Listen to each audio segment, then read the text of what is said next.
Penguin Random House Audio presents A Force So Swift, Mao, Truman, and the Birth of Modern China, 1949, by Kevin Peraino. Read for you by Paul Michael. In a very short time, several 100 million peasants in China's central, southern, and northern provinces will rise like a fierce wind or tempest, a force so swift and violent that no power, however great, will be able to suppress it. Mao Zedong. Prologue. October 1st, 1949. Beijing. Bodies jostled, elbow to elbow, angling all morning for a spot in the square. Soldiers clumped in the cold, tanned, singing as they marched, steel helmets and bayonets under the October sun.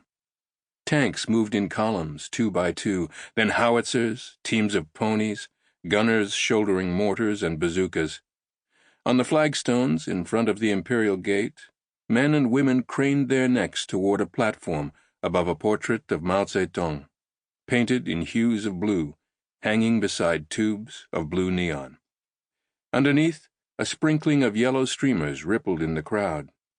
Nearly everything else in the frenzied square was red.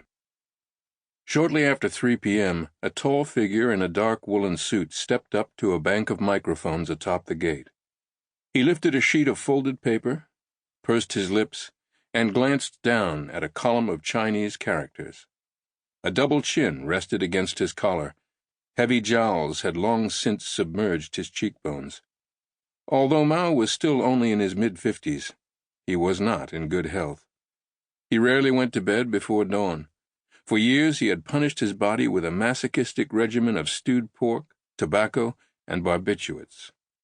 Occasionally, overcome by a spell of dizziness, he would suddenly stagger, one symptom of the circulatory condition that his doctors called angioneurosis. Still, he had retained into middle age what one acquaintance described as a kind of solid, elemental vitality, a kinetic magnetism that photographs could never quite manage to convey. On this day, Mao's speech, delivered in his piping Hunanese, was nothing particularly memorable. A few lines praising the heroes of the Revolution and damning the British and American imperialists and their stooges. But the celebration that followed, marking the birth of the People's Republic of China, was a cathartic spectacle. Mao pressed a button, the signal to raise the flag, yellow stars against a field of crimson. And a band broke into March of the Volunteers, the new national anthem, with its surging chorus of "Arise, arise, arise." An artillery battery erupted in salute. A formation of fighter jets slashed across the sky. The sun set, and the party went on. Fireworks raced toward their peaks, rockets of white flame, then fell, smoldering but harmless, into crowds of giddy children. Red gossamer banners billowed in the evening breeze, undulating like enormous jellyfish.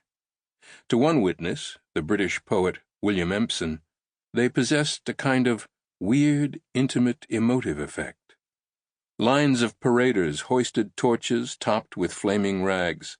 Others carried lanterns crafted from red paper, some shaped like stars, some like cubes, lit from within by candles or bicycle lamps.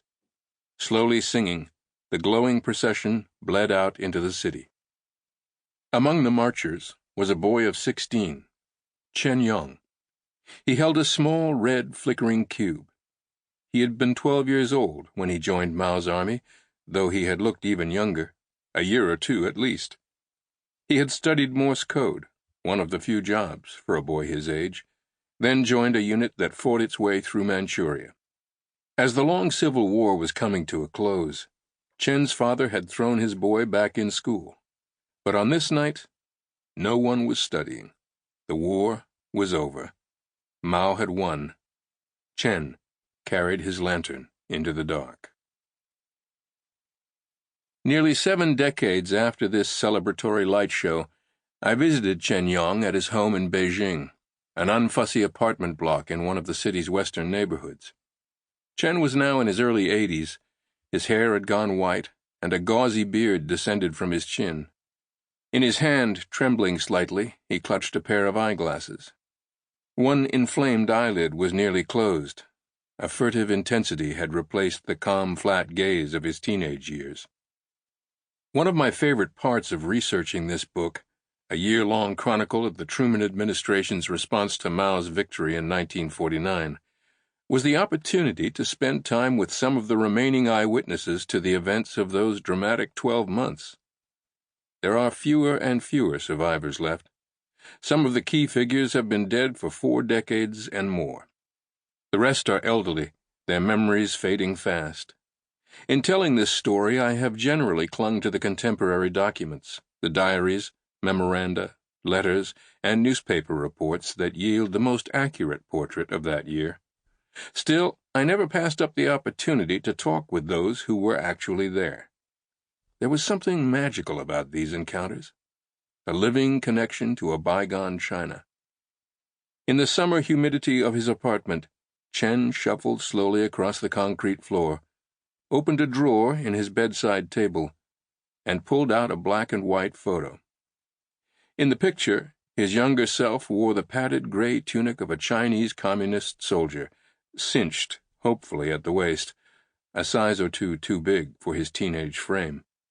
As we talked, the emotion of that year seemed as present as it might have been 70 years ago. At one point he quietly began to sing one of his old marching songs. Yet, when I pressed him on the granular details of his experiences, he was often at a loss. He would narrow his eyes, looking straight at me, and say with frustration, "It's hard to remember." Still, when I asked him how often he thought back to the events of that year, he said, "Pretty much all the time." And that, of course, is the great paradox of growing old. The less we can remember, the more time we spend remembering. As with people, so with nations. Even as the survivors of the revolution are disappearing, Chinese leaders are spending more time trying to recall that era. China's current president, Xi Jinping, said shortly after he took power that he considered revolutionary history the best nutrient for a nation making its ascent as a great power. After years of de-Maoification in the 1980s, China's leadership now consciously seeks to reprise some of Mao's best-known political themes. When modern Chinese statesmen look to the past, they gravitate not to the lunacy of the Great Leap Forward, Mao's reckless attempt to transform China's agricultural economy, nor to the depredations of the Cultural Revolution, the fevered campaign to solidify Mao's rule in the late 1960s and early 1970s by mobilizing China's disaffected youth. Rather, today's Chinese leaders celebrate the triumphs of 1949 with all their emotional reverberations. Among other tributes, Xi's government recently inaugurated a new holiday, called Martyrs' Day, to be held each September 30th, the date in 1949 that Chinese leaders broke ground on a major national monument in Beijing.